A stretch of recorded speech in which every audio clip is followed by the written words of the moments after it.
Olá, olá! Estamos aqui começando mais um episódio do nosso projeto chamado Viva a Família. E hoje nós queremos falar sobre um assunto que eu amo. Amo falar sobre educação de filhos, criação de filhos e de uma forma hoje Dá para especial. ver o brilho nos seus olhos. A gente conversando isso informalmente, formalmente.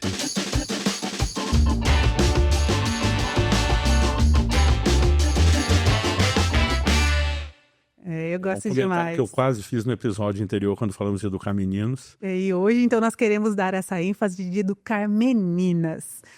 E mencionamos no episódio anterior que nós tivemos o privilégio de criar tanto um menino como uma menina, Uhum. né? E agora alterou um pouco, porque temos a chegada do terceiro neto, o Kalel, mas até pouco tempo, até ele nascer, tínhamos a Ila com 4 anos e o Finés com 2, né? E a gente vê de novo, agora nos nossos netos, a mesma dinâmica da diferença, né? Sim. Só que, para nós, o menino veio primeiro, era o mais velho, a menina Alissa era mais nova, o Israel mais velho, e nos netos a gente viu o contrário. Primeiro chegou a menina, depois o menino. Mas a dinâmica de funcionamento, de resposta deles é tudo muito, muito parecida, apesar de levar em consideração temperamentos diferentes, né? A Ila tem um temperamento diferente do pai dela, do que a tia teve quando nós falamos dos nossos filhos, mas assim, tem padrões que se repetem. Então, destacado isso, vamos lá. Agora acho também importante ressaltar que nós somos cristãos e nós acreditamos nos princípios que a palavra de Deus nos apresenta. E hoje educar filhos, né? Reconhecemos Deus é o Criador, chamamos a Bíblia de um manual do fabricante. Exatamente. E educar filhos hoje, né, considerando os princípios cristãos bíblicos, é como você ir contra a maré mesmo, né? Você falar sobre coisas que o mundo às vezes repudia, valores que eles riem, mas nós cremos que o Deus que nos fez é o Deus que conhece a nossa estrutura, que conhece aquilo que nós precisamos. Então eu amo poder realmente ter a palavra de Deus como essa bússola, né? Lá no Salmo 119 a Bíblia fala que lâmpada para os nossos pés e luz para o nosso caminho é a palavra de Deus. Então eu acho assim uma prepotência muito grande quando o ser humano se coloca nesse lugar de achar que sabe mais do que o próprio Deus. E nós queremos realmente ser muito humildes sempre para reconhecer que Deus sabe mais. Então a gente prefere ficar com aquilo que ele falou do que muitas bocas por aí dizem, né? Dito isso, né, já quero falar porque algumas pessoas se sentem às vezes Porém, ofendidas. quando temos a sabedoria de conselhos que são construídos na observação do comportamento humano e que não colidem com a palavra de Deus, né, não significa que a gente não ouça e que nem tampouco que a gente permaneça alienado. Longe disso. Mas, inclusive, assim, a minha dos apóstolos de céu, formação. nós falamos, mais importa obedecer a Deus do que aos homens. Exatamente. A minha formação é pedagogia, eu reconheço que há tantos materiais, até mesmo não cristãos, nessa questão do desenvolvimento da criança que somam. Inclusive tem um livro que eu sempre falo, recomendo para os pais, que o título dele é Crianças Francesas Não Fazem Manha. Era esse. Né? É um livro que eu gosto demais sobre educação de filhos, com vários apontamentos, inclusive aspectos que eu nunca nem tinha ouvido cristãos falarem, por exemplo, como trabalhar domínio próprio, né? E esse livro secular, ele aborda, então, assim, uma ferramenta. Sempre tem coisas que você, quando lê, né? Que ela fala que a mãe bota o bolo e não deixa a criança. Exatamente, né? Então é um livro maravilhoso. Crianças Francesas Não Fazem Manha. E então eu recomendo, e a gente reconhece que existem muitas ferramentas, né, que mesmo, como eu falei, uma leitura até não secular, que podem cooperar com o processo de educação, de criação dos filhos, porém a palavra, ela é o nosso guia. Nós não podemos fazer nada que vá ferir a palavra de Deus. E dito isso, eu quero que, né, nós como pais de menina, nós temos, como a gente falou já anteriormente, um menino e uma menina, né, uma amostragem. Também destacamos no episódio anterior, mas acho que vale a pena repetir, é que homens e mulheres são diferentes. Quando falamos dos filhos, a mesma coisa. Na adolescência, quando vem aquela explosão hormonal, vai ficar muito mais evidente as diferenças com o aspecto hormonal também, mas a fisiologia, né, de ambos são diferentes. Então, isso faz com que a gente aponte diferenças não só em como prepará-los para os papéis que eles vão ocupar, mas no jeito que eles têm de ser e nas suas necessidades. Então, por exemplo, a Bíblia diz que o marido tem que amar sua esposa. A mulher precisa se sentir amada, mas a Bíblia diz que a mulher respeite o marido, né? Para o homem é extremamente difícil lidar com falta de respeito. Né? Então, assim, o homem não precisa de uma declaração de amor, de uma voz melosa, ele precisa de respeito. Então, quando você entende essas dinâmicas, e é nisso que a gente bate na tecla. A Bíblia é um livro milenar ela já apontava soluções relacionais que a psicologia, a sociologia, a antropologia demorou muito tempo para observar e começar a reconhecer, né? Então, quando falamos de criar os filhos, mesmo até antes dessa fase onde os hormônios aparecem, já tem uma estrutura bem diferente e necessidades diferentes. Exatamente. E eu acho interessante a gente considerar, né, eu pensei de nós fazermos aqui mais ou menos na linha do tempo, né, para os pais que estão aí criando seus filhos, talvez ainda tá com uma bebezinha. A gente falou, então, o episódio anterior bastante sobre meninos, e a gente quer destacar nesse episódio... momentos marcantes pro menino, né? Sim. Os 15 meses, dos 3 aos 5 anos, o início da adolescência. A menina também tem fases específicas. Sim, né? Agora, a necessidade do Mas pai... você falou de conexão com o pai. Porque uma coisa é com o pai e a outra é o modelo, o espelho da mãe, né? Sim. Não, então, na vida da menina, a presença do pai, ela é muito importante também, né? Agora, como modelo de conduta, ela vai ter a mãe, né? Então, a presença do pai, a palavra afirmativa do pai durante toda a vida, a parte afetuosa, a forma como o pai trata a mãe para a menina, essas coisas são bem marcantes e bem importantes, né? É impressionante como uma palavra sua na vida da nossa filha mudava tudo para ela, mudava o dia. O apreço do pai é o que vai ser a base do autorrespeito para a menina. Se o pai demonstra assim, apreço, valoriza, elogia essa menina, ela não vai ficar tão carente, né, na medida que ela cresce. E eu quero que depois você conte uma história, mas eu queria começar lá da menininha. Eu queria começar ali um pouquinho da fase da infância, assim, os pais também podem ir situando, e as mães, né, onde está aí com sua criança. Então, eu lembro quando ali, já desde pequenininha, essa diferença tão fácil de ver, né, e como meninos e meninas são diferentes, assim, a delicadeza, o apreço a coisas mais delicadas e tudo. Isso como eu o tom de uma bronca. Ela já mais sensível, mais emotiva, Isso. né? E eu percebia que não era medo. Era alguma coisa assim de... Eu não posso decepcioná-lo. É difícil explicar o que você lê no rosto da criança, mas você convive com os filhos. Você sabe que não é a tristeza, você sabe que não é o medo. Você diz, tem uma carinha de diferente. Agora, a Bíblia fala da mulher como a parte mais frágil. Agora, vamos considerar que fragilidade é essa? As mulheres, elas conseguem parir os seus filhos. Gente, se dependesse de nós, vamos para ter filho, a Terra está desabitada há muito tempo. E é interessante que quando a gente... tem mais força bruta para carregar peso, mas resistência à dor. Resistência, a gente vê quando um homem, às vezes, está ali com uma dorzinha e tal, eles são mais manhosos, a mulher, ela levanta e faz tudo o que precisa. Os homens acabam, obviamente, também tendo que trabalhar e fazer tudo, mas a gente vê uma força. Essa questão da força da mulher é algo muito... Então, quando Deus fala sobre a fragilidade... diz muito a respeito dessa questão emocional, né? As mulheres, elas têm um pouquinho mais, assim, o tom vai afetar um pouquinho mais, algumas coisas. Então, foi muito fácil a gente poder verificar isso na vida da nossa filha, mesmo pequenininha, né? E eu me lembro que ela, muito pequena ainda, quando você estava, por exemplo, você como um pastor pregando, a Alissa ficava sentada, olhando para você. Hoje. E isso é até hoje, com olhos de admiração. Meu herói. É uma coisa assim... Eu me lembro, ela sempre teve uns cílios grandes, né? E ela dava aquelas piscadas que parecia, tipo, aquele plink dos cílios dela olhando pra você totalmente, assim, em admiração. Tipo, gente, como meu pai é inteligente, como meu pai... E isso é muito legal, porque você conquistou esse lugar também na vida dela, com a sua conduta, a sua aproximação, a sua amizade. Dela, um dia que ela me perguntou uma coisa que eu falei que eu não sabia. Como não sabe? Uhum. Eu falei, eu não sei. Como não sabe? Na cabeça dela, assim, meu pai sabe tudo. Aí você vê que existem algumas imaginações que tem que lidar. E até uma coisa engraçada sobre as suposições que eles fazem, me lembrei de uma história, né? Eu sou pedagoga, então desde que as crianças nasceram, a Alissa nasceu, eu já estava nessa função. E aí ela achava que porque eu era pedagoga, eu sabia desenhar, eu cantava, tocava violão. Você fazia porque você era... porque eu era pedagoga. E aí um dia uma amiga minha foi em casa, ela falou, você pode desenhar uma bailarina para mim?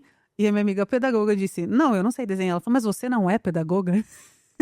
E a gente chorou de rir com isso, porque ela achava que a questão de ser pedagoga garantia muitas coisas ali. Só um parênteses vindo aqui. Bom, os filhos nascem da mesma fábrica, mas vêm bem diferente com a sua individualidade. Então, nós não vamos nem mexer na questão de personalidade. Uhum.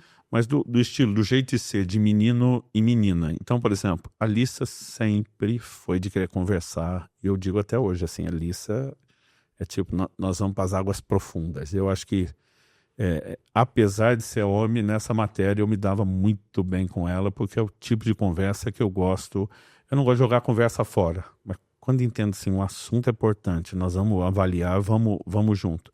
Mas eu percebia desde pequeno que sempre tinha algo emocional a mais que eu tinha que lidar com a Alissa, que às vezes eu não conseguia perceber no Israel.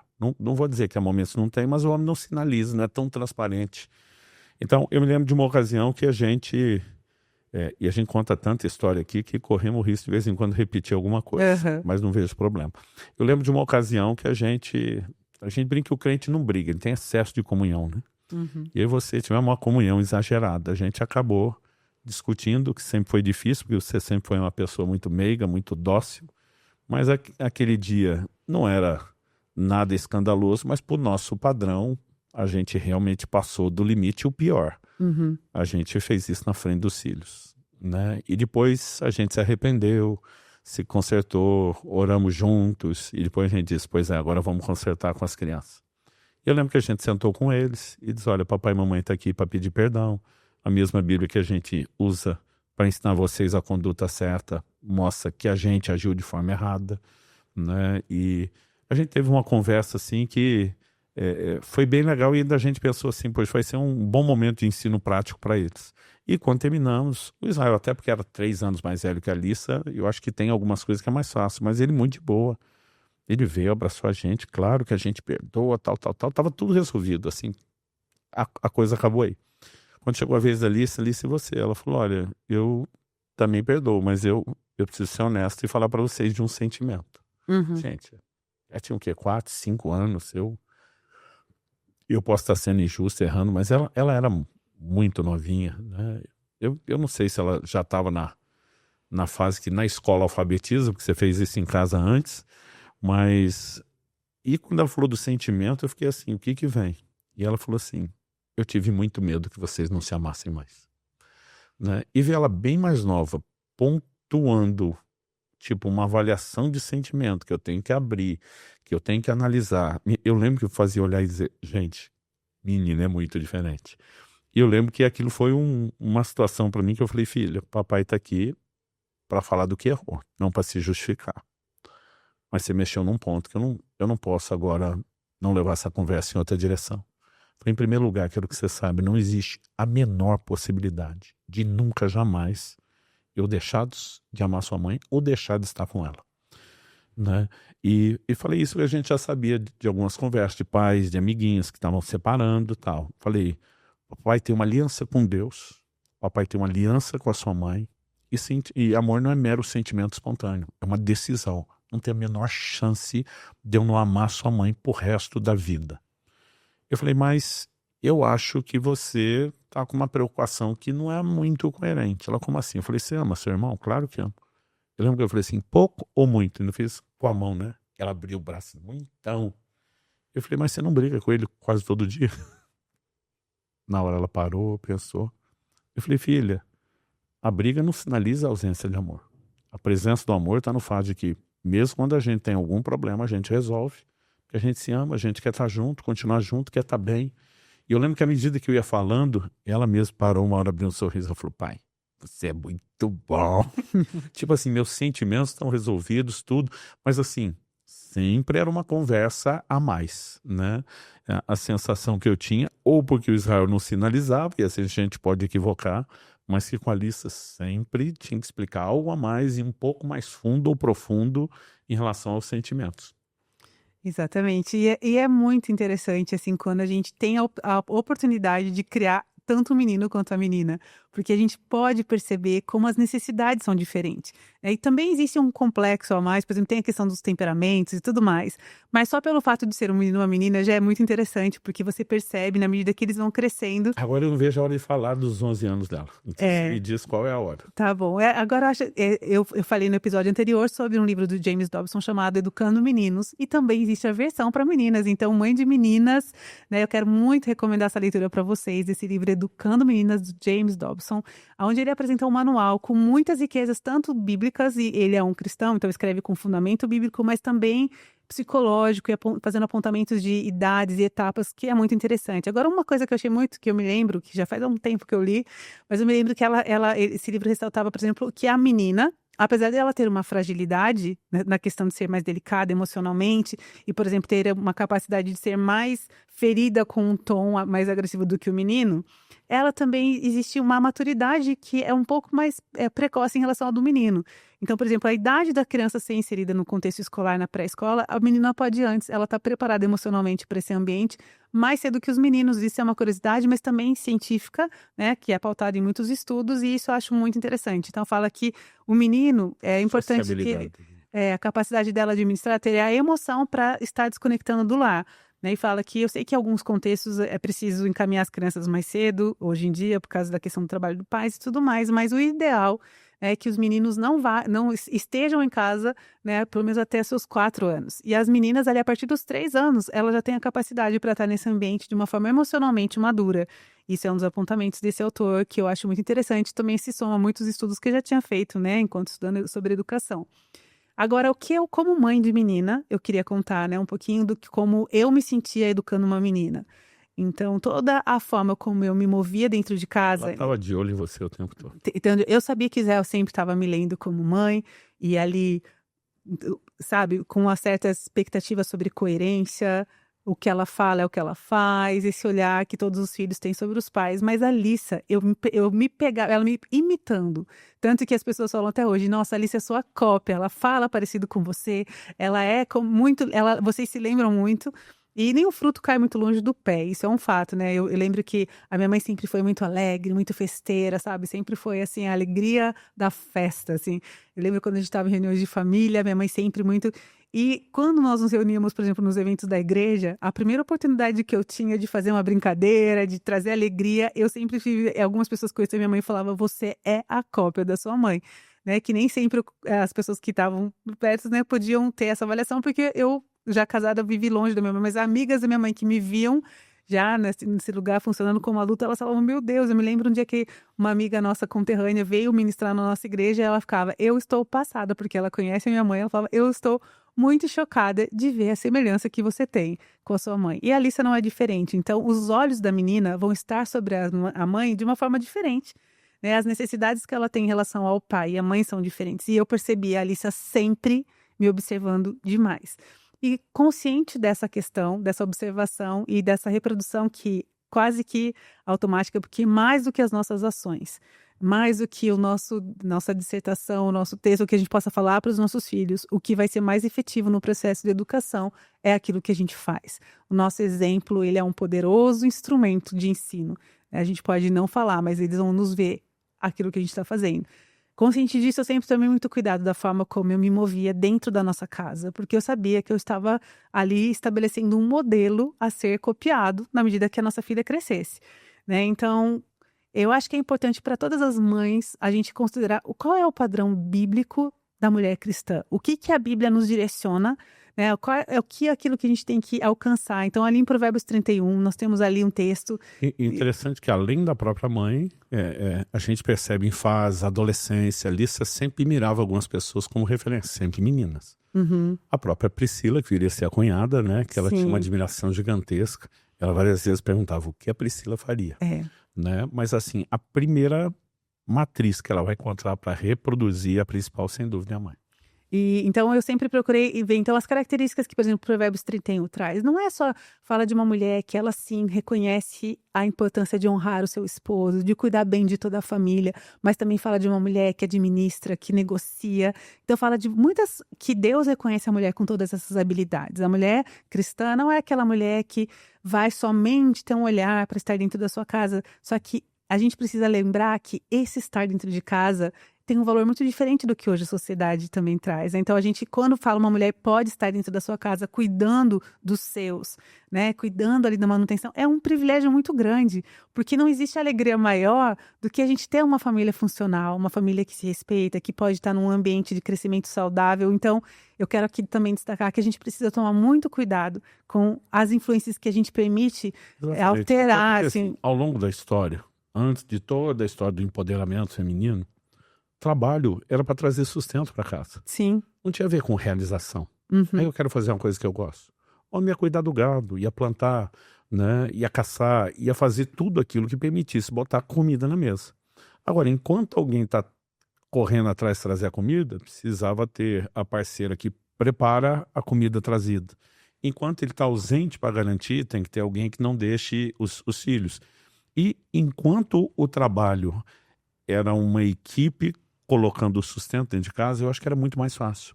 A partir do momento que as pessoas começaram a olhar para o trabalho como uma realização emocional e não meramente trazer o sustento, nós tivemos outra bagunça. Até porque, antigamente, tanto o pai como a mãe, toda entrega era uma doação em prol dos filhos e do resto da família. E hoje em dia nós já temos essa questão de uma carreira onde a coisa é muito egoísta. É a minha alegria, é o meu status, é o meu reconhecimento. E muita coisa já se bagunçou por aí, pela própria motivação.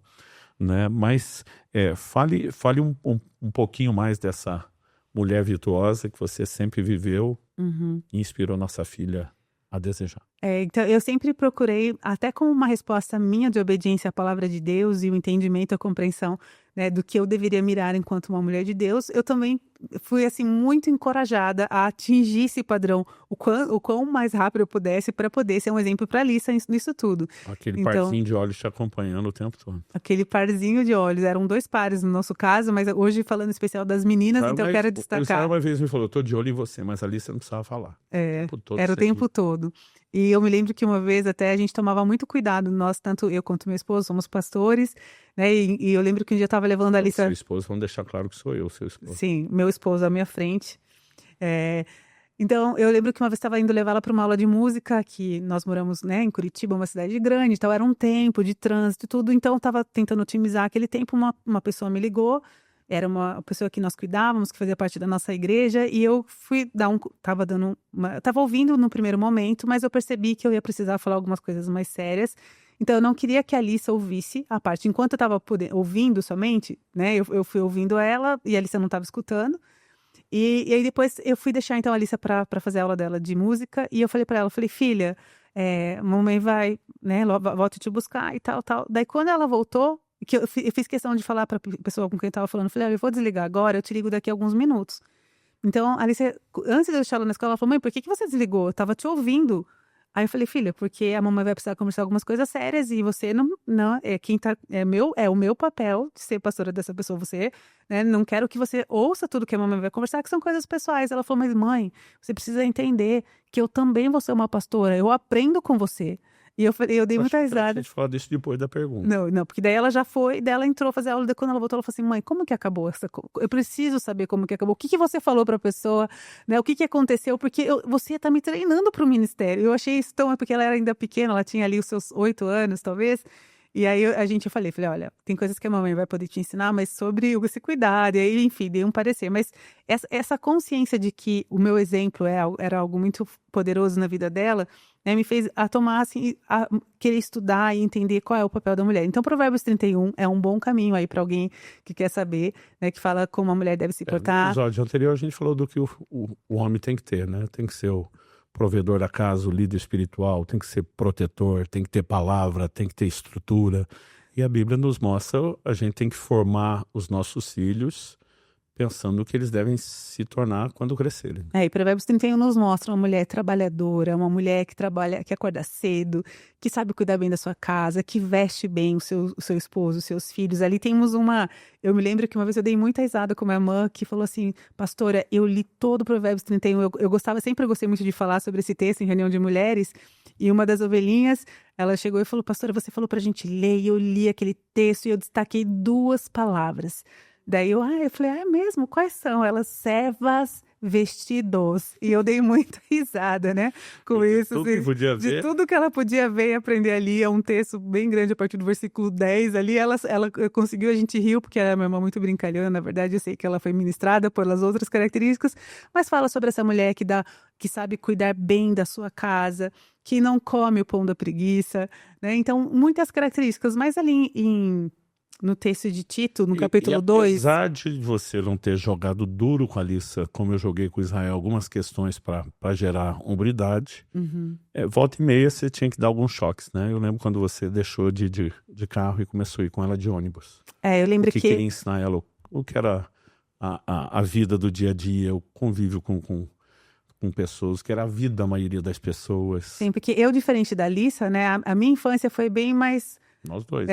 A gente ralou mais nas nossas infâncias. Quando você andava de carro, né? E apesar que quando os nossos filhos eram pequenos, a gente tava também tipo, a gente viveu com muito pouco enquanto eles eram menores. Pequenas que já não usava tanto transporte coletivo. E aí quando nós, então, nos mudamos aqui para Curitiba, a Lissa, a gente já tinha, então, um carro, e ela não teve muito esse contexto de andar de busão, de entender a realidade da galera. E eu lembro que uma vez eu precisei, por uma razão, eu precisei pegar o ônibus, porque um dia eu fiquei sem carro. E quando ela entrou, ela começou a passar mal, porque ela falou que estava cheirando ruim o ônibus, era aquele horário de lotação, suor, e não tinha lugar para sentar. E ela se comportou muito mal nesse dia. E eu me lembro que eu falei, filha, ela deu ânsia nela, ela ficou passando mal, ela falou que ela nunca mais queria. Eu falei, pois a partir de agora a gente vai de busão. E eu mesmo estando com o carro na garagem por um longo período, até que eu vi ela virar gente, aí eu continuei indo. E eu lembro que eu fui falando, eu falei, filha, essa é a realidade da maior parte das pessoas do nosso país. A gente é muito abençoado porque a gente pode ter, né? Você tem todo esse conforto, mas isso aqui é realidade, a gente tem que, sabe, entender e valorizar as pessoas. A gente não pode, sabe, nem todo mundo tem acesso a produto bom para poder tirar ali o suor, enfim, a realidade é muito diferente de cada um e a gente tem que saber se portar bem nesse contexto. E eu lembro que foi desafiador, mas em pouco tempo a Alice aprendeu. Ela amava levantar e dar lugar para os mais velhos. Ela começou a achar aquilo. Ela começou a falar de Jesus para as pessoas no ônibus. Ela viu que ele era um lugar muito bom para evangelizar. Né? E ela começou a apreciar, e ela perguntava para as pessoas o nome, e quando eram pessoas de mais idade, ela dava muito carinho para as pessoas, e ela elogiava as senhoras, e falava, ai, você tá com, seu cabelo é tão bonito, ai, você tá tão linda com esse vestido, e depois ela saía tão feliz. Inteira, né? A Alice sempre foi muito de elogiar, mas ali aquela vivência no ônibus foi muito interessante, porque o intuito era de realmente ensiná-la, né, a ter respeito pelas realidades e também a valorizar o que ela tinha. E isso foi muito interessante. Mas então, um texto também que muito me desafiou como pessoa e que eu procurei sempre falar e ensinar a Alissa também, né? Tá lá em Tito, no capítulo 2, os versículos 3 até 5, que diz assim: do mesmo modo quanto as mulheres idosas que tenham a conduta reverente e não sejam caluniadoras, nem escravizadas a muito vinho, que sejam mestras do bem. Mestras do bem. A fim de instruírem as jovens recém-casadas a amar os maridos e os filhos, a serem sensatas, puras, boas donas de casa, bondosas, sujeitas ao marido, para que a palavra de Deus não seja difamada. E apesar desse texto estar falando que as mais velhas pudessem, assim, discipular, ensinar as que estão ali casando, que estão nesse nível, eu sempre entendi esse texto como um padrão para a mulher cristã. Então, se esse é o padrão que nós devemos, quando mais maduras, poder atingir para a gente ensinar as que vêm logo após a gente, eu mirava em ser essa mulher para poder ser um exemplo para a Alice. Então, todos esses aspectos aqui, né, de uma pessoa reverente ao Senhor, uma mulher, né, sempre me preocupei muito com a forma de me portar, a forma respeitosa para com as pessoas, o bom trato, né, e sempre falava, é importante a gente saber responder as pessoas com educação todo o tempo, né, e ser realmente assim, e mostrar em cada um desses aspectos, então, na medida que ela crescia, eu falava, olha, isso é o padrão de Deus para nós, né, tanto as características ali de Provérbios 31, quanto desse texto somadas, né, eram sempre um desafio para mim, para que pudesse, assim, a ensinar realmente a Alissa, a ter cuidado com aquilo que ela falasse. A gente vê como é tão comum no meio das mulheres uma competição, uma coisa de... Né? E aqui a Bíblia fala assim, para a gente tomar muito cuidado, para não caluniar, para não inventar coisas uma sobre a outra, e a gente cresceu falando juntas sobre essas verdades e nos desafiando a sermos realmente, né, tudo isso que a palavra coloca. E eu vejo hoje no contexto, né, dessa modernidade, as mulheres aí sendo desafiadas com dupla jornada, tripla jornada, né, às vezes abandonando algumas coisas que eu acho interessante que a Bíblia sim valoriza, né, e fala que a mulher ela deve ser uma boa dona de casa. Então eu acho que ainda que existam contextos assim, que são especiais ou únicos de algumas famílias, onde a mãe, em acordo com o pai, vai ser aquela que vai sair por um período por causa do trabalho, enfim. A mãe precisa, sim, ser um modelo nisso, saber limpar, saber cozinhar, sabe, poder ensinar a filha. Eu acho que um dos momentos, assim, prazerosos que eu tenho nas minhas lembranças, educando a nossa filha, de a gente estar na cozinha juntas, eu podendo ensinar para ela como que fazia, sabe, e hoje ainda, na verdade, ontem a Alissa me pediu uma receita e hoje ela me ligou falando, mãe, eu tô fazendo a receita que você me passou. Eu vi esse momento, ela mostrando, falando. E a minha alegria foi que eu falei assim, filha, essa receita era da minha avó e eu tenho ela escrita com a letrinha da avó e eu vou te passar. Então, assim, aquela alegria de poder transmitir essa questão, sabe, das nossas memórias e passar esse ensino. E a Alice, ela pôde aprender comigo na cozinha, na limpeza.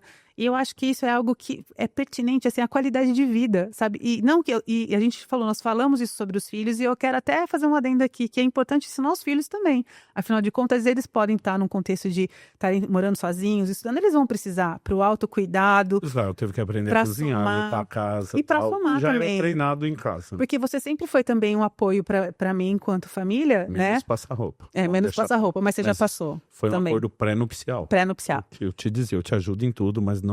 Então, Eu não sei de onde veio esse trauma. E foi muito Até hoje eu útil compro camisas que não precisa passar para não ter que passar. Nas viagens não ter que passar.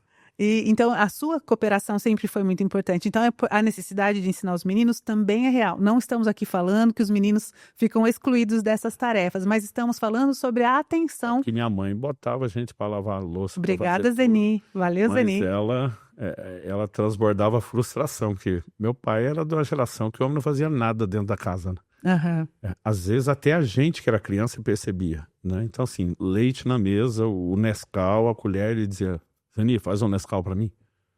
A gente tinha vontade de fazer o Jackson.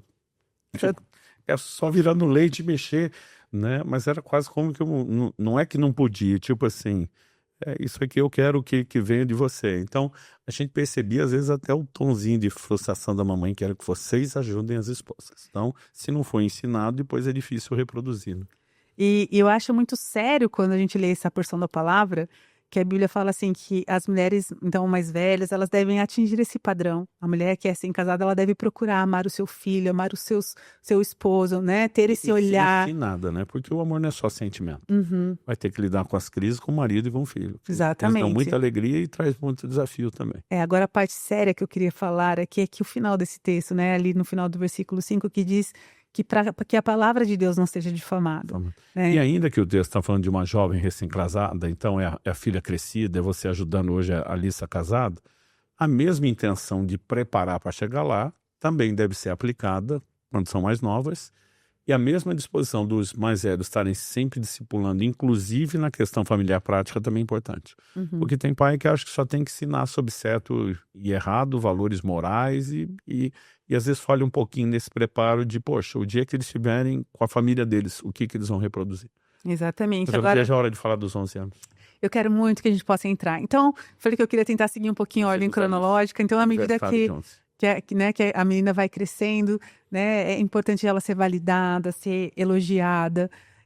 As necessidades que... Até tem um outro livro que eu já recomendei, eu vou repetir, que são as 7 necessidades básicas da criança, que servem tanto para educar meninos quanto educar meninas, né, que fala sobre as importâncias, como é importante a gente... Eu acho que esse foi o livro que eu mais vi você recomendar para os pais. Sim, ele é muito fininho, até a pessoa que não tem hábito de ler, ela consegue vencer bem rápido. Didático, e fala realmente sobre coisas que não podem faltar na educação dos nossos filhos. Então fala sobre a importância de você elogiar, de você dar senso de significado. E eu quero entrar um pouquinho nisso, né? Nós falamos já no comecinho. Ambos precisam, menino e menina.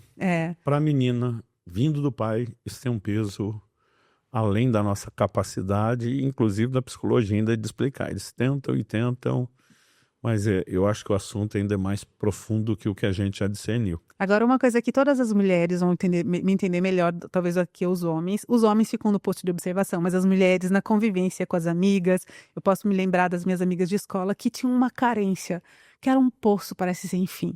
Qualquer cara que chegasse perto delas, qualquer chavequinho, elas estavam caindo. Normalmente, qual era o padrão? Falta de uma presença paterna. Falta da presença paterna. E nós, como nós conhecíamos... Nós, os meninos na escola, quando a menina era difícil, não dava trela, todo mundo sabia, tem um pai bom ali. Exatamente. Então, aí a importância dos pais pegarem essa dica, né? E você ser aquele que vai elogiar a sua filha, que vai reconhecer. É diferente. O menino também precisa dessa palavra. Eu penso, né?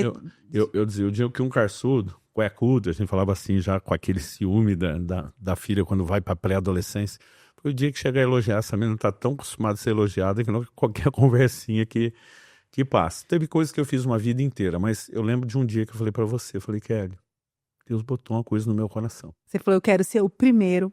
Eu quero ser o primeiro a dar flores, o primeiro a dar chocolate e o primeiro a dar joia ou qualquer coisa que seja parecido com isso. Joia / biju.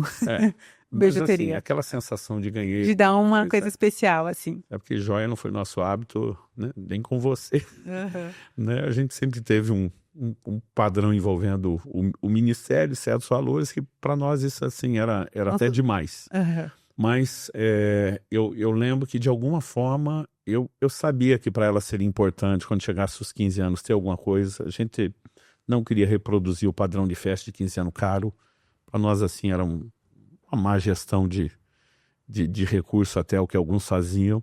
Mas antes de chegar lá, eu comecei a entender, cara, eu tenho que fazer algo ali perto dos 11. Quando ela já está virando mulher, quando já o corpo passou a funcionar como tal, E é antes da fase, né, que os meninos começam a dar mais em cima das meninas, que começa ali dos 12, 13, 14 para frente. E alguma coisa começou no meu coração e eu comecei a mirar esse aniversário dos 11 anos. Mas eu falei, eu não quero fazer algo só para ela. Eu quero fazer algo em público. E isso, gente, pode dar muito errado dependendo da personalidade do filho. Então também vamos explicar isso. A Alissa tava nem aí pros outros. A vida inteira, assim. Eu lembro de um dia que eu fui buscá-la, ela devia ter uns 7, 8 anos, ou seja, não era tão criança, já tinha aquele senso de... Era um pouquinho mais nova. Era mais nova? Ela estava na educação infantil, ela estava no prédio do lado, ela tinha 5 anos, mais ou menos. Exatamente, porque pela casa onde morou, já sei o ano, é isso aí. Como eu disse, ela tinha uns 5 anos. E quando eu fui buscá-la, ela já gritou de longe, pai, que ela me viu assim, mas na frente dos amigos, na frente dos pais, todo mundo. Hoje eu vi xixi na calça e ria que só. Todo mundo riu e ninguém zoou ela, porque assim, ela lidou com aquilo com uma liberdade, tipo assim, acho que a maioria da pessoa, que coragem, meu amigo, assumir isso na frente, mas ela... Eu assim, rindo, e ela rindo, mas ria. chorando de dar risada. E ela rindo, a gente, aquilo virou só risada de todo mundo. Então assim, eu queria muito, quando a Alissa foi chegando àquela fase de pré-adolescência, que às vezes os filhos têm vergonha dos pais, né? Então às vezes eu deixava na escola, quando estava saindo, eu parava o carro assim, perto de todos os amigos. Filhinha, papai te ama, né? Ela nunca teve vergonha dessas coisas. Ela dizia, e eu também te amo muito, papai, e tal, assim, cara, mas ela não pediu rebolado, não tinha. O Israel, eu brinquei uma vez, eu falei, cara, não vai dar nem para repetir, porque os amigos vão zoar e ele não vai ter estrutura para isso. Mas, por conta de toda essa liberdade, eu falei, cara, eu quero fazer algo em público, eu quero que seja um apreço público. Então, no dia do aniversário, eu falei, eu vou comprar flores, e era flores assim, para um padrão que a gente não costumava fazer, não tinha podia. Comprei chocolate assim do melhor, uma caixa de bombom toda bonita. E não comprei a joia, era uma biju, mas eu tentei dar um significado emocional àquilo. Era um colarzinho que tinha um pingente, um coração, mas o coração, ele tinha a alcinha do coração, mas ele que reproduzia embaixo um cadeado, né? E interessante que junto com o pingentezinho vinha também uma chave, né? Como se fosse para ter 2 pingentes. E quando eu entreguei, eu tirei a chave. Ela nem sabia, eu guardei e mostrei só depois. Então, eu lembro que eu falei para você, amor, vamos comigo. Porque hoje em dia, as pessoas podem suspeitar de pedofilia, qualquer coisa do gênero. Eu lembro que eu estava cheio de preocupações. Falei, alguém me vê com flor, esperando a criança até explicar que focinho de porco não é tomado. Eu falei, você fica comigo.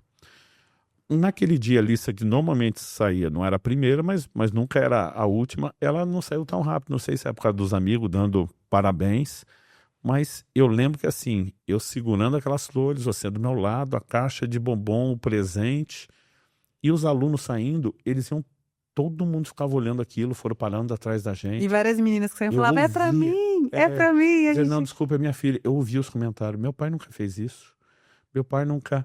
E de repente, assim, eu falei, bom, mas menina é uma coisa, vai achar tudo lindo, maravilhoso. Eu pensava, os meninos vão achar brega. Depois Israel dando feedback, falou, pai, eu achei que aquilo ia virar uma gozação. Os meninos estavam tudo emocionados. Dizia, velho, teu pai é o cara. Porque assim, ele falou, o Israel ainda falou, parece que no fundo, mesmo essa molecada na idade daquele andar de bom e de forte, todo mundo quer sentir que é amado, né? E eu lembro assim do momento para Alissa onde eu pude entregar aquilo. Falei, filha, eu tô te entregando agora, mas nós vamos sair jantar junto. E hoje você pode até ter outro momento de comemoração com a sua mãe, com seu irmão, todo mundo junto. Mas hoje é eu e você. Então ainda teve essa. Eu falei, você é o primeiro que vai levar ela para sair e comer fora, né? E aí eu falei, esse é outro presente. eu só vou te entregar à noite, na hora do jantar. E foi quando eu dei o colar. Colarzinho. E eu falei, esse coração é o seu coração. Esse cadeadinho é porque você tem que manter ele trancadinho. A Bíblia diz, não desperteis o amor até que esse o queira. Tem uma hora correta. Uhum. Eu falei, você não é obrigado a aceitar esse presente. A flor, o chocolate já pegou, é seu. Esse colar que o papai está te dando é parte de um trato. Você só pode aceitar se você entrar no trato. E você sabe, para mim, o peso que tem um trato. Combinar algo, não algo para mudar de ideia e voltar atrás. Então você não precisa nem me responder hoje. Mas você só vai usar isso se você entender algo. Falei, essa chave veio junto e eu não te entrego. Essa chave é minha. Porque quem tem a chave do seu coração sou eu. Seu pai quer o melhor para você.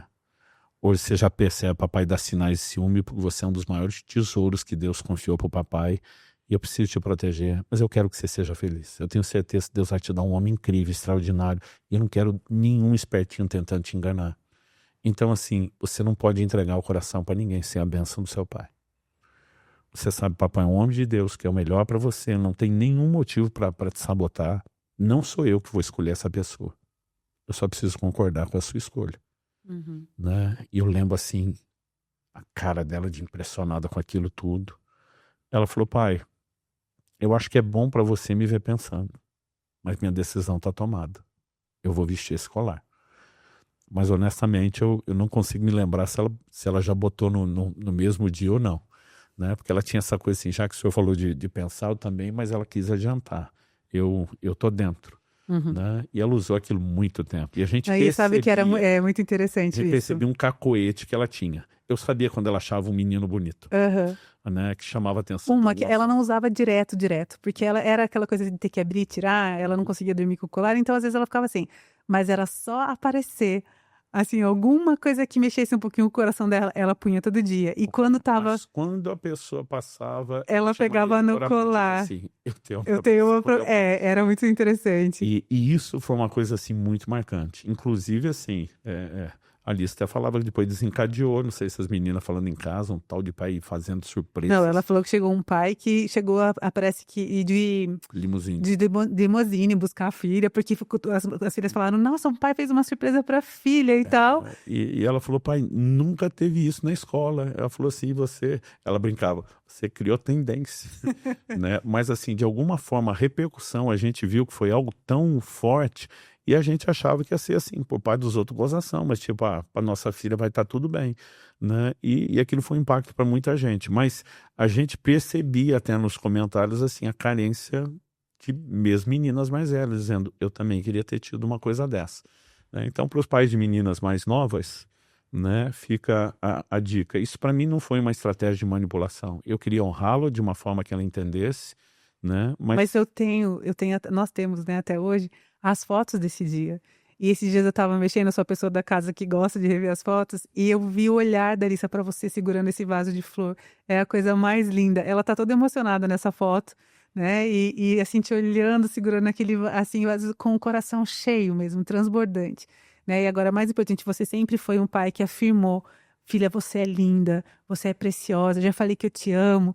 Isso muitas vezes. E isso abastece o coração da menina. Como já dissemos, o menino também precisa de tudo isso. Mas hoje nós estamos falando de educar meninas, né? Da importância disso tudo na vida da menina. Agora, uma coisa que eu quero muito que você possa compartilhar, porque eu pude assistir de camarote, né? E eu cheguei a me emocionar muitas vezes e me apaixonar ainda mais por você quando chegou na fase de você ser pai de uma jovem menina. Porque o meu pai sempre foi alguém muito, assim, amoroso, presente na minha vida, né? Mas meu pai não tinha muita facilidade de conversar, sabe? Ele era mais quietão, ele amava do jeito dele, ele era, né, nos dava atenção, mas ele não sabia, tipo, levar muito longe uma conversa, assim. Ele, né, ele era mais... A minha mãe era essa pessoa. A minha mãe que cutucava, a minha mãe até se adiantava, a minha mãe falava sobre tudo, minha mãe era tranquila para bater papo, mas meu pai tinha esse lugar. Então, na época, quando já era uma moça, eu lembro que meu pai falou assim, filha, você precisa escolher um bom homem, que seja trabalhador, que honre seus pais, mas era assim, aquela básica. Então, quando a Alicia chegou,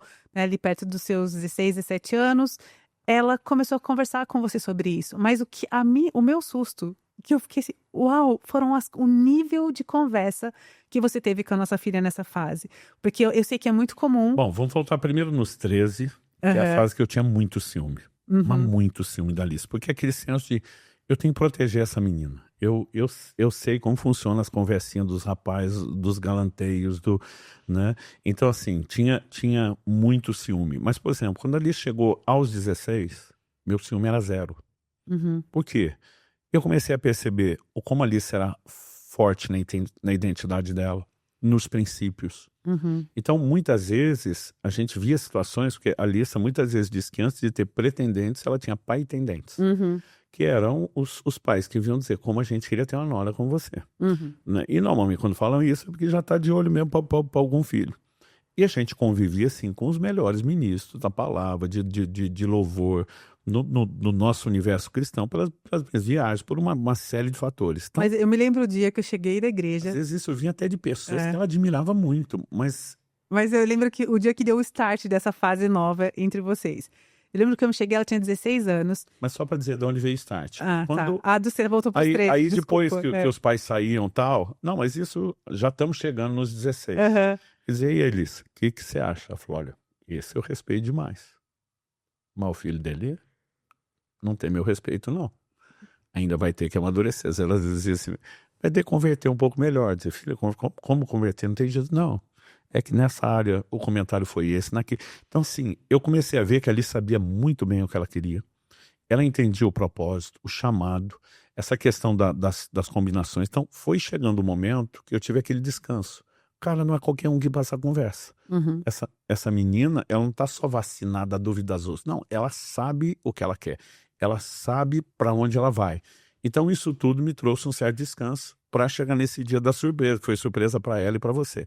Na época dos 13, ela implicou uma vez com Israel, a gente estava numa viagem, que Israel estava falando muito com uma menina pelo WhatsApp. E ali sempre foi uma irmã ciumenta. Olha, a filha ciumenta em relação ao pai, né? E eu percebi a conversa deles no banco de trás, baixo, não consegui ouvir o que era, mas dá para ver que um estava implicando com o outro. O que estava falando? Não, nada. E o nada foi da Alice. Eu falei, a Alice que está pegando o pé dele como nada.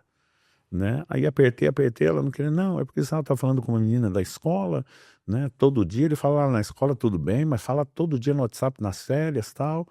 Eu falei, filha, registrada a sua preocupação, vou ter uma conversa com seu irmão para avaliar isso depois, a conversa morreu. Aí sem ela saber, fui conversar com Israel, isso é história para um outro episódio, né? Mas a partir daquele momento, eu lembro que um dia ela falou que ela estava respondendo, o menino começou Então, a daí conversar chega com no ela meu no dia. WhatsApp. Chega Eu no falei, meu dia. peraí, se você não pode falar, se o seu irmão não pode falar porque é suspeito, por que é que você pode? Eu falei, eu não quero você conversando com ninguém. Ela tinha uns 14 anos nessa época. Estava na iminência de fazer, eu acho que já até tinha feito. Quando o negócio começou com ela, ela estava com 13. Eu acho que no dia que eu dei Ela já estava com portaria, 14. já estava com 14. Gente, a Alissa me levou a sério. Ela nunca Você mais. falou que você não queria que ela falasse com meninos pelas redes Não quero sociais. essa conversa de... Embora eu sempre incentivei que tivesse amizades, mas havia uma série de protocolos. Então foi essa frase, não quero que você fale com meninos. Ela tentou No justificar. WhatsApp, não entregue seu número de telefone. Ela não falou, mas interage. eu tô falando com esse menino porque ele gosta da minha prima, nem tá nada a ver. Você falou, não Larga tem a mão de ser problema. besta. É assim que começa as conversinhas e vai ficando sua amiga para depois dizer que não era prima. Então eu lembro que assim, eu já dei o corte, tal, e nunca mais... Passamos para 3 anos para frente. Não- Chega um dia da igreja. Nunca mais conversei sobre o assunto, Então. porque assim, eu sabia que a Alissa levava tão a sério, de vez em quando ela dava feedback, pai, eu não converso com o menino, pediu, não entreguei. Cara, não me preocupei mais, e eu esqueci que o tempo passou. Então, cheguei corta, aos 16 passamos para esse episódio. Chego da igreja numa terça-feira, ela tinha o hábito de dormir mais cedo, porque estudava de manhã, e já tínhamos estabelecido que sempre que a gente chegava, eles já estavam acho que dormindo. ia ter prova, inclusive. E eu chego nessa terça-feira, chego na sua frente, eu tinha ido para casa um pouquinho na frente de você ainda, cheguei, Alicia sentada na sala, o Israel já estava dormindo, ela sentada. Aí eu falei, filha, ela, mãe, desculpa, mas eu preciso falar uma coisa com você e com meu pai, cadê meu pai? Eu falei, papai já tá vindo, mas o que tá acontecendo? Não, é que um menino que o papai conhece, e ele me mandou uma mensagem pelo Instagram e tal, e ele queria meu número de WhatsApp. E eu queria uma ajuda de vocês. Queria que meu pai me falasse como eu falo pra ele que eu não falo com o menino sem parecer criança, e como eu dou um corte nele, sendo que ele é filho de um amigo do papai, sem parecer deseducada. Não quero parecer criança, não quero parecer deseducada, e eu queria ajuda do papai como eu respondo isso. Aí eu falei... No gerenciamento da crise. Hoje Aí eu em dia, falei, Cris, bom, papai já tá vindo, vamos esperar ele, já que você quer a ajuda ela de um tá homem. ansiosa que você ligou antes. A conversa começou antes de eu chegar, pelo telefone. Aí contei, adiantei pro Luciano, falei, olha, Luciano, estamos aqui, com isso logo você já chegou. E aí você falou pra Não, ela, mas a mas... resposta eu dei antes. Eu cheguei para ajudar. Uhum. Eu falei, por que você vai dar uma explicação que não? Não, porque o senhor disse que não tinha. Eu falei, Liz, você tinha 13, 14 anos. E ela Você falou, você nunca desdisse, você pai. já tem 16. Ela falou, mas você nunca disse. Aí eu falei, não. Tipo, nessa época eu não tinha preocupação, para mim estava tudo bem. E eu dizia, filha, as conversas têm que ser um padrão de amizade. E foi Não- muito engraçado, E eu porque... falava, não pode ser um só, não pode ter exclusividade. Então, assim, eu falei, Liz, você tem conhecido meninos incríveis. Vão ser homens de Deus, líderes da próxima geração. Então, não pode dar tom romântico. Até porque lá em casa, esse é assunto para outro episódio, ninguém podia namorar antes dos 18. Então, assim, não adiantava ficar de conversinha antes, né? Então, assim, eu falei, não tem por que você falar que não vai conversar. Eu acho que você pode responder esse menino. Aí eu lembro que ela falou assim, eu não sei o que eu faço com tanta liberdade. Eu falei, vou te esperar para me ajudar aqui e responder. E aí foi aí que começou. E eu lembro da sua cara. O jeito que ela me olhava como herói quando estava pregando era você aquele dia. Eu falei, você vai falar? Ela foi anotando. Ah, então vou dar um copiar e colar. Eu falei, não. Você vai mandar tudo uma vez? Parece muito ensaiado. Eu falei, vai picando agora, devagarzinho. Espera 2 minutos como você está escrevendo lento. Não demora muito para não parecer que pensou demais. Não manda muito rápido para não parecer... E ela assim, eu falei, filha, eu já sei como a cabeça de vocês funciona, vocês estão falando o tempo todo. Eu falei, isso não é meu mundo, eu não namorei com a sua mãe assim. A gente era carta, era outro esquema. Eu falei, mas por tudo que já ouvi de vocês, vamos fazer esse negócio direitinho, né? Ao mesmo tempo, deixar claro que você não está dando mole para ele. Então, olha, demorei para te responder, porque meu pai tem uma política aqui sobre conversar com meninos, né? Tal. Então, ao mesmo tempo que você já botou um limite de cara, você vai ser educado e outro, você vai dar uma mensagem. Esperei meu pai chegar para saber como te respondo. Porque esse menino vai saber que tem um pai que acompanha as conversas. E ele não vai ser ousado de ultrapassar limite, né? Com isso. Então, assim, a conversa... E a partir desse dia... Abriu uma nova estação na nossa casa. Sim, E eu me porque, assim, lembro que tudo quanto é conversa com o menino, eu dizia, ó, é melhor você avisar eles, porque eu vou ler tudo. Né? E a gente ria junto, a gente... Mas eu lembro de você ensinando sobre o mundo dos homens, sobre a mentalidade dos homens, né? E eu lembro que a Alice eu ficava, uau, gente, que coisa mais linda. E eu ficava junto, a Alice ficava debruçada, eu ficava debruçada junto, ouvindo tudo aquilo. Então, como foi importante para a Alice ter a sua participação nessa fase dela de escolha, de amadurecer, né? E você participou de todas as crises a partir de então. Ela te contava todas as histórias, coisas que não são típicas de menina. Normalmente as meninas falam com a mãe ou com as amigas. Mas eu acho que você foi presenteado pela sua disposição Mas ela não te de conhecê-la. Ela incluía, mas não te excluía. Não, eu nunca fui excluída nessa fase, mas eu achei interessante como ela abria e ela falava, mãe, eu vou esperar meu pai chegar porque eu conto para vocês dois, né? Eu quero contar aqui, eu quero que meu pai ouça. E ela contava tudo para você. Então, às vezes você estava viajando, ela contava uma coisa, você chegava, ela fazia questão, pai, aconteceu isso, e ela te trouxe para dentro. E eu acho que isso foi um presente muito especial que a Alissa ganhou. Eu posso falar na condição não só de filha que fui. Para mim, como pai, foi incrível. E é isso que eu falei. Eu falei no episódio anterior que às vezes a gente fala só do desgaste da maternidade, paternidade, mas a gente esquece de ressaltar as delícias dessa função. E uma delas é você poder fazer parte da história de alguém, da vida de alguém, não só instruindo, formando, sendo exemplo, mas se deliciando nessas fases, sabe? Você poder assistir, você poder... Teve uma própria uma frase falada pela Alissa que me ajudou a encontrar o limite no meu ciúme. Eu estava contando uma vez uma história para uns amigos. Eu comecei a pastorear com 20 anos de idade, solteiro e imaturo. Eu fiz coisas que não recomendo a ninguém, mas uma vez eu dei presta atenção num namorado de uma moça da igreja. Eu tinha terminado o namoro com alguém da igreja, começou a namorar esse cara que nem era cristão, o cara destratando a família. Eu falei, pô, o pai não vai fazer nada a respeito, o pai não era convertido, mas é um homem de muitos valores. Não, ele está tentando manter a política da boa vizinhança, não quer problema com ela, com a família, ele está se controlando, né? Eu falei, gente, eu não acredito que ninguém vai fazer nada. A mãe dela olha para mim e falou, daqui uns 20 minutos ele encosta aí na porta com ela. Eu entendi como que ela estivesse dizendo, se puder, nos ajuda. Eu lembro que a gente estava na casa do cunhado dela, que era casado com a irmã. Esse cara tinha me levado uma vez para uma fazenda para dar uns tiros de calibre 12. Eu olhei para ele e falei, calibre 12 tá aí? E pastor, falei, tá na sua casa? Tá. mas tá desmontada, não tá carregada. Eu falei, melhor ainda, porque nós não precisamos nem ter perigo de que ela funcione. Eu falei, eu quero ela descarregada e desmontada. Eu não vou nem encaixar o cabo direito. Mas alguém tem que dar um presta atenção nesse menino. Ele me trouxe a arma rindo, mas ninguém acreditando que ia fazer isso. Menino, quando parou o carro lá na frente, e o problema principal, poxa, a gente morava no interior, em Guarapuava. O cara não entrava pra conhecer a família. Isso no interior era um insulto, né? Tipo assim, uma coisa é estar conhecendo, a outra você dizer que tá namorando e não para na frente de casa, pega, entra, você não dá um oi, não entra conhecendo, não entra dar satisfação. Eu falei, se ninguém vai fazer nada, eu faço eu. Na hora que o carro parou, eu lembro que eu saí pelo portão de pedestre que era por trás, dei a volta, eu venho olhando os dois retrovisores, vejo que ele tá distraído, na conversa com ela, e não me vê chegando. Quando eu chego, a janela aberta, era tudo que eu queria. Eu lembro que eu peguei com o cabo da 12 debaixo do queixo dele e puxei pra ele me olhar assim. Na hora que ele olhou e viu aquele cabo, ele branqueou o lábio, tudo, ficou branco que nem a folha de papel. E eu lembro que eu falei pra menina, você falou pra ele do seu irmão mais velho? Mas ela não tinha irmão, ela só tinha irmãs, né? Então eu sabia que a informação ia ser um susto. Ou de novo você só falou que tem irmã e não contou do seu irmão ciumento. Mas o cara tremia. Eu cheguei a ficar com dó. Eu recolhi a arma e falei, ó, na verdade não sou bem irmão, mas é como se fosse. Mas só vim te dizer uma coisa, ou você entra conhecer a família ou o negócio vai ficar feio pro seu lado. E eu sei que no dia seguinte ele terminou o namoro com ela, nunca mais apareceu. E aí a Alissa me viu contando essa história pros outros. Aí eu lembro que ela tava com uma amiga, e eu olhei, ela tava assim, a cara parecia alguém estar de choque, olho arregalado. E eu não vi que ela tava ouvindo. E ela virou com a amiga e disse, se fez isso com a filha dos outros, o que é que ele vai fazer com a dele?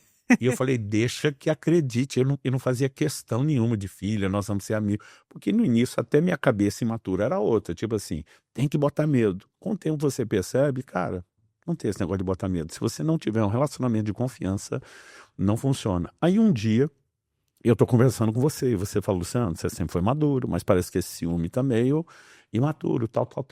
Daqui a pouco, eu falei, amor, você cria sua filha a vida inteira com carinho pra de repente vir um cara do nada levar sua filha embora. E aí nesse momento, a Alice falou, pai, desculpa, eu tava só passando aqui na casa. Não tava ouvindo a conversa de vocês, mas passei bem nesse momento. Um dia o senhor também não levou a filha de alguém? Apontando pra você.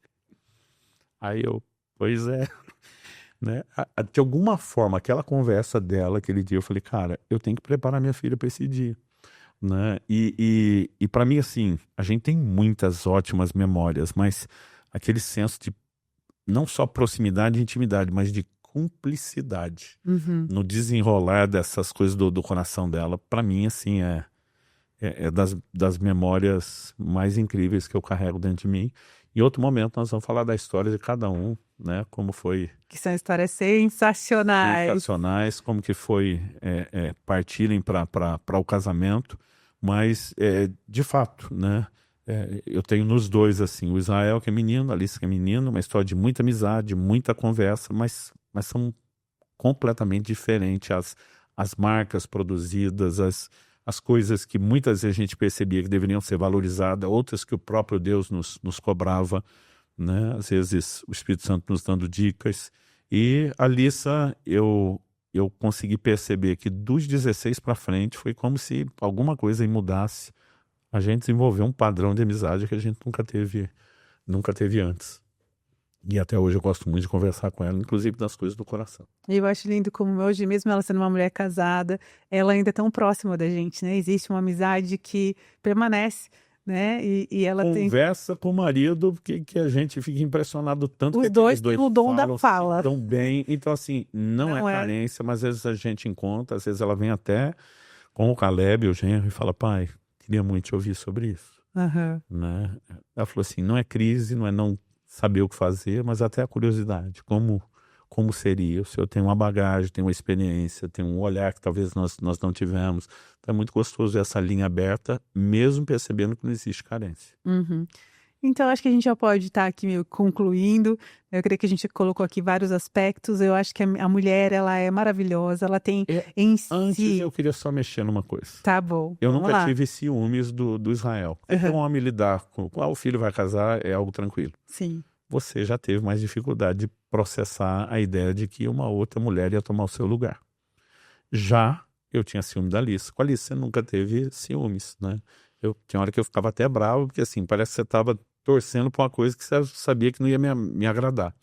Então, assim, existe alguma coisa que inverte o papel. O homem preocupa mais com a filha, nesse sentido de eu tenho que proteger e acaba sendo ciumento, e a mulher um pouco mais com o garoto, né? E já que a gente quer ajudar os pais, é muito importante se prestar atenção, porque às vezes pode soar injusto, né? Então, assim, o filho pode ver a mãe dando todo o apoio naquilo que é a conversa emocional para a irmã, mas quando é ele, ninguém presta, e vice-versa, né? Uhum. O pai apoiando o menino, mas não apoia. Então, a gente teve que ter muito cuidado, né? Sim. Em como lidar com isso. E teve um momento, assim, até que eu percebesse que não havia necessidade daquele ciúme, no sentido da preocupação, do zelo de proteger, também mostrar para a Lissa que eu nunca duvidei dela, né? Eu dizia, filha, eu confio em você de todo o coração. A preocupação do papai é só enquanto houver em você uma certa ingenuidade, para que você não seja enganada. Mas em você, eu aposto minha vida, eu confio de todo o coração. Eu acho que isso também fortaleceu muito, né? Então, eu falei, tem coisas que eu nunca vou te pedir prestação de conta, Uhum. né? Eu vou confiar em você de coração e ponto final. Eu sei que você sabe que antes de agradar os seus pais, de honrar os seus pais, você tem que honrar e agradar a Deus, né? E eu estou seguro em relação a isso. E agora, vendo o seu posicionamento, porque ali sempre foi muito, assim, fora da Firme. curva em observar o comportamento das pessoas. Uhum. Então, assim, ela já sabia que menino tá afim de que menina, linguagem corporal, ela estudava essas coisas sozinha, ela tinha uma capacidade de leitura. Então, assim, os meninos normalmente não pegavam ela de surpresa. Uhum. Ela já antecipava os movimentos. Então, essas coisas também foram ajudando. Mas até que chegasse a esse ponto, a gente teve que fazer alguns exercícios, porque senão quem tem menino e menina pode transmitir um sentimento de que algo está sendo injusto, né? Quando na verdade poderia ser mudado. Então, você quer falar alguma coisa do ciúme que você teve do Israel, sem contar nenhuma história, para não parecer que é só o seu marido que era ciumento? Eu não, eu acho que uma das questões também é que Israel era o mais velho, foi o primeiro, né? A E gente ainda não tinha nenhuma experiência. nenhuma experiência. E era, na verdade, também uma preocupação, né? De ele aceitar. Mas é que Mas, você raramente externava, eu só vi isso uma vez. aí, Você mas sentia mais vezes? não, eu acho que foi a primeira vez que eu vi ele, tipo, numa conversinha, Menina jogando jogando cabelo na escola. cabelo, Você foi encostado ficar nas na mãos no escola, ombro dele, ele não dando te risada. via, você Eu tava buzinava, parada chamando. a 1 metro dele, com o carro, buzinando. Ele não me via, ele estava em Nárnia. E aquela cena me fez realmente olhar e falar: quem é esta guria? Né? Na verdade, eu usei uma outra palavra. Não precisamos. Eu falei, acho que Não precisamos contar sirigaita. aqui que você chamou ela. Quem é essa Sirigaita. Sirigai? Eu falei, amor, você nunca falou desse jeito na vida. Pois é, mas então essa guria, quem é essa guria? Foi um momentozinho assim, de eu falar, como assim? Mas acho Não, que você foi só chegou em casa indignado, nem parecia a Kelly. foi indignada. Mas também acho que mesclava essa questão de meu filhinho com a questão de é uma área muito a gente tem que tomar muito cuidado para que ele não errasse. Também queria poder participar e foi meio que uma novidade Mas ver assim aquela como o homem cena. está preocupado com a menina cair na conversinha, a sua preocupação é ela vai jogar um charminho e vai Exatamente, que ele ficasse seduzir, enganá-lo. num encantamento, aquela jogada de cabelo, meu amor. A gente conhece os encantos de uma menina, né? Alguns movimentos eu reconheci muito rápido quando eu bati o olho, vi os movimentos daquela menina. Falei, ela está tentando encantar o meu menininho. E aí foi aquele momento, assim. Mas depois a gente pôde construir junto e, enfim, né? Foi aquele momento que eu falei, quem é? Mas eu falei pra você, mas com ele eu fui muito contida. Ele entrou no carro e falei, quem era aquela menina? Foi super madura. Até porque assim. Mas com você eu cheguei em casa e falei, tinha uma sirigaita. E ela fez Até porque depois você até ficou muito arrependido, porque ela era uma menina muito crente. Então. Sim, exatamente. Foi Aquele só um momento momento de mãe mesmo. Foi um ciúminho de mamãe. E eu segurei na frente dele, isso é importante. Eu contive ali, mas depois a gente foi pôde comigo conversar. só, né? Exatamente. E eu acho que considerando tudo isso, a gente colocou aqui alguns aspectos da importância da menina. Então é essa, enquanto ela cresce, ela Atenção, precisa de muito. afirmação, de elogio. A palavra afirmativa do pai, a presença da mãe, o ensino da mãe, o exemplo, né, de ambos. E acho que o maior legado que nós podemos deixar para os nossos filhos, a gente se empenhou em todos os aspectos educacionais que a gente conhecia, e nós somos Via atentos. de regra, as meninas vão precisar de mais conversa, mais tempo e conversa mais detalhada e profunda do que os meninos. Sim, mas eu acho que o maior legado que a gente teve, que a gente pôde deixar no coração deles foi o amor ao Senhor, né? Apresentar para eles a fonte de todas as coisas, falando, ó, tá aqui a provisão que vocês precisam para ter uma vida com o coração preenchido.